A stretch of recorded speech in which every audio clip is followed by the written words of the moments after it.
Recently, I attended an event hosted by TPUSA Faith, and it was a wild event because America needs reawakening.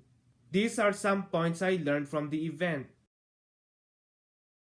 We need to spread the gospel like what Charlie Kirk was doing because everyone needs Jesus, even our enemies.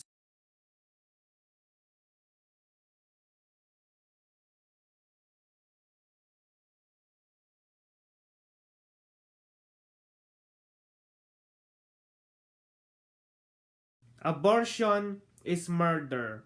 According to studies, 28% of Gen Z was aborted.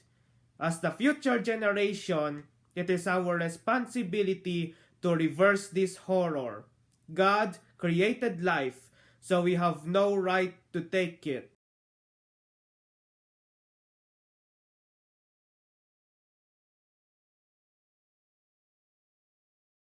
We must pray for Israel. Regardless of the controversies and conspiracies, the Israelites are still God's chosen people.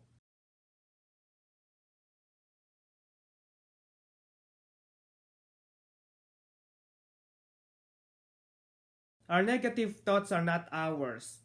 One of Satan's tricks is to plant negativity in our minds, such as anxiety, depression, doubts, and fear. I am not against seeking professional help, but we must cast our cares to God, for He cares about us.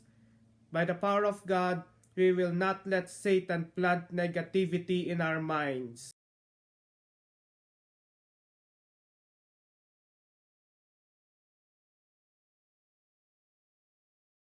Once we set Jesus as our cornerstone, the gates of hell will be shaken. Catholics use Matthew 16:18 as their core verse. However, I believe the real church is comprised of all believers throughout legitimate and non-heretical denominations. As soon as we believe in Jesus, repentance is the result.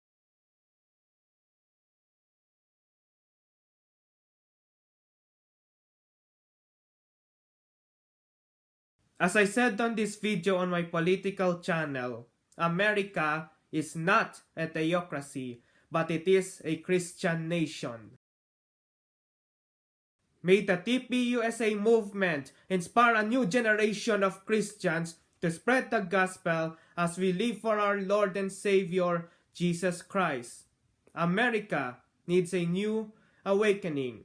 America needs a revival. America is a Christian nation.